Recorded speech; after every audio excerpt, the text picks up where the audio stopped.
Warahmatullahi wabarakatuh. Sampurasun. Rampes. Ya. Tapi kita mau bicara apa nih, Siti? Nah, kita bicaranya apa ya? Kalau yang pertama, tajuknya itu adalah Saya Sunda, Saya Indonesia. Nah, untuk yang kedua ini adalah episode kedua versi Jakarta. Karena ini adalah di Jakarta, sehingga Saya Sunda untuk Indonesia. Baik, kita mulai. Jiwa lu prung.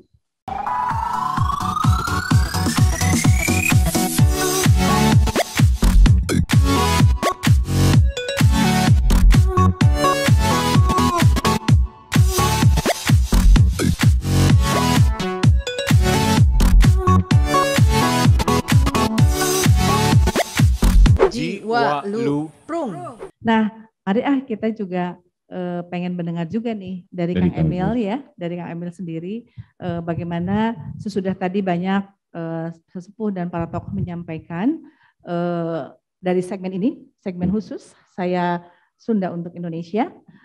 Kita dengarkan juga pendapat dari Kang Emil. Silahkan Kang Emil, mangga dihaturanan.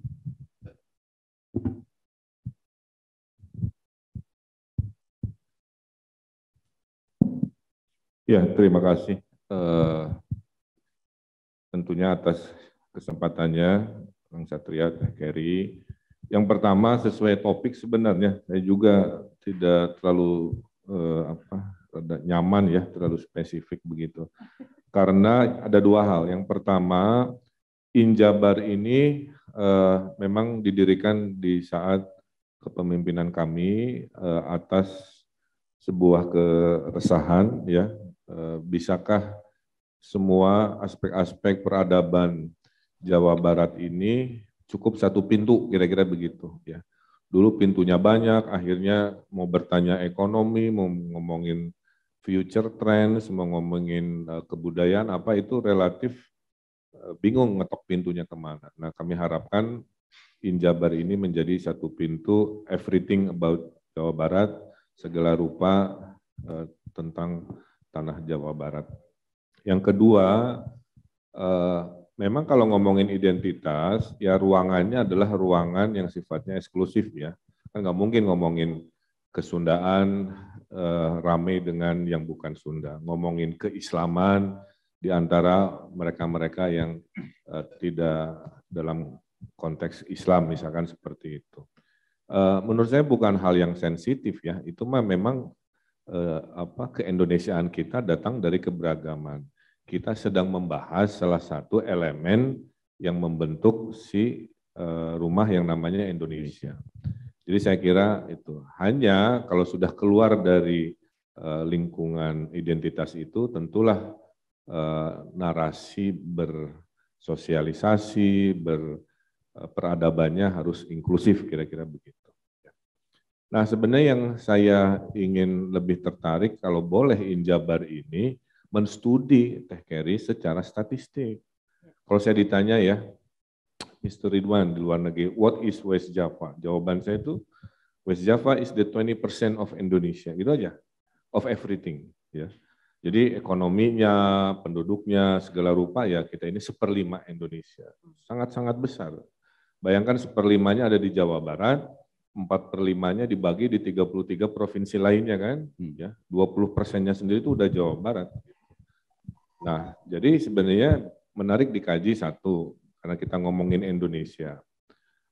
Ada berapa sih anggota DPR yang berdarah etnisitas Sunda? Apakah sama 1/5 dari 100%-nya kan begitu? Berapa banyak ilmuwan-ilmuwan yang berdarah Sunda, apakah sama teorinya 1/5 dari keseluruhan? Ada berapa menteri, ya kalau kita ngomongin kekuasaan politik praktis, apakah 1/5 dari si 100% kabinet itu? Kita ngomongin aspek dimensi lain, macam-macam lah kira-kira begitu ya. Termasuk kalau kita sebut mereka yang ada di ranah publik ya, ada dirjen, ada sekjen, ada apa, ada direksi BUMN mungkin ya, yang berhubungan dengan sebuah ekosistem kenegaraan yang sifatnya dikontrol oleh pemerintah, itu ada berapa persennya. Nah, harusnya mungkin di lain waktu kita membahas itu. Jangan-jangan kan gitu ya, ternyata tidak 1/5, jangan-jangan cuma 1/10 atau Memang 1/20. kenyataannya nggak 1/5, Kang. Ternyata bukan 20% of everything. Ya, jangan-jangan cuma 1%, 2%. Nah, sehingga apa kalau ternyata tidak 1/5? Ya introspeksi. Berarti ada yang salah dalam narasi kita membawa Sunda ini dalam representasi keterwakilan dalam berbagai aspek tadi. Itu poinnya. Nah, kalau ngomongin tadi spesifik ke sosok saya misalkan, ya itu cuman sebenarnya secuil dari si narasi kontribusi etnisitas ini terhadap keindonesiaan. Jadi dari doanya tadi dan sebagainya saya haturkan terima kasih tentunya. Prinsip saya sederhana ya, kekuasaan itu jangan dikejar-kejar. Biasanya yang ngejar-ngejar kekuasaan Allah tidak berikan. Ya. Tapi ikhtiar itu penting, ya, karena dalam agama Islam yang namanya tawakal itu 50% ikhtiar, 50% doa. Tadi doanya sudah banyak, berarti menggenapi si 50%. Nah, ikhtiarnya kan begitu. Nah, di dalam ikhtiar ini nggak mudah, karena politik itu kan kesukaan. Ya, pemilu itu memilih orang yang disukai, bukan memilih orang-orang berkapasitas, enggak juga. Oh, kuduna milih si ieu deui mah pinter, cerdas, henteu oge, bisa eleh ku duit 50.000 saat pemilunya. Bisa oleh, ya saya ceritakan aja.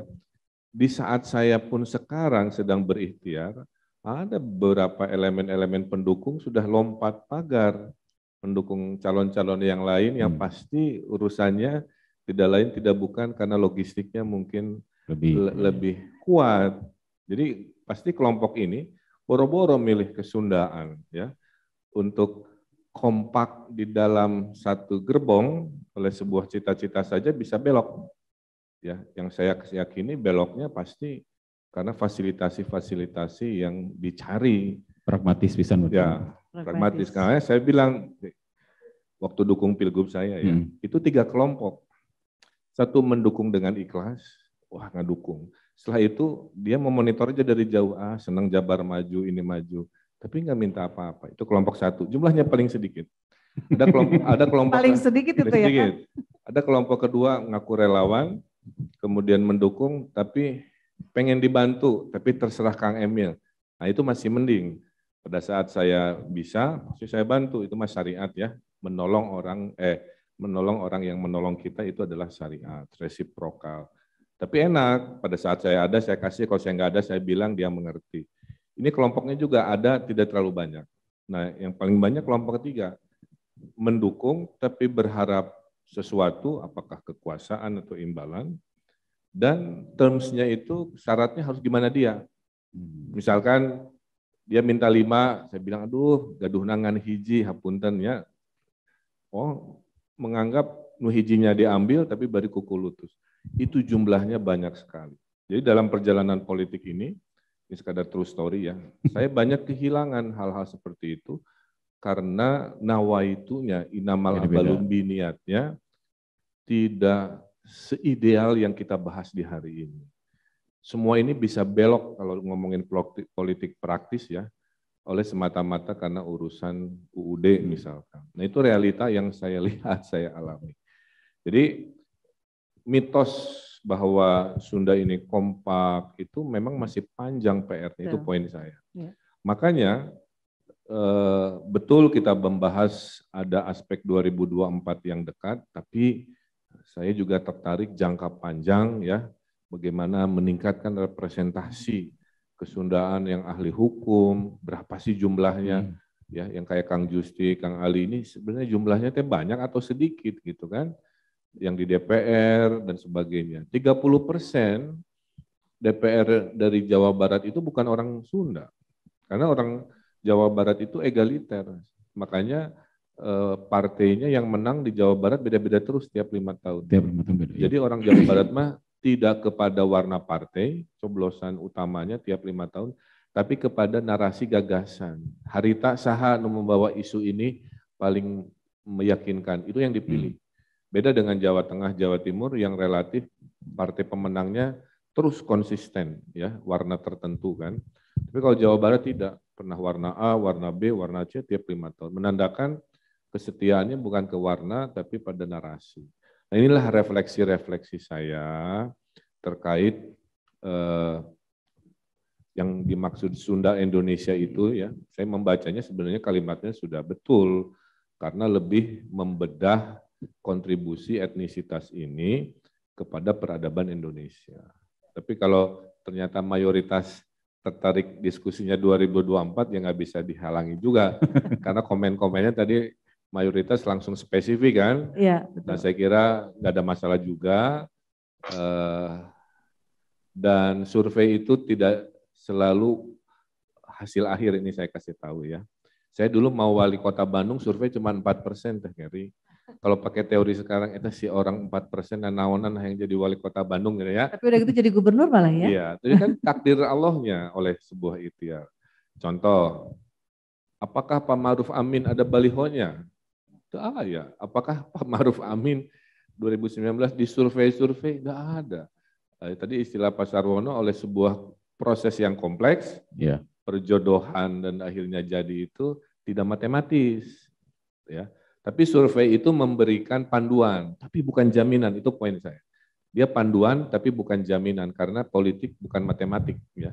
Sehingga hasil akhirnya menang kalahnya tidak otomatis selalu ditentukan oleh perkiraan-perkiraan sebelumnya. Saya kira saya melengkapi maksud dan tujuan dari acara ini untuk teruslah Injabar ini berinovasi sampai akhirnya menemukan kelemahan kita di sini, mari kita tutupi. Kelebihan kita di sini, mari kita dorong lebih jauh. Saya kira itulah mudah-mudahan ya yang akan mewarnai perjalanan kita. Terima kasih Hatno. Terima kasih Kang. Jiwa lu rengse. Hatur nuhun.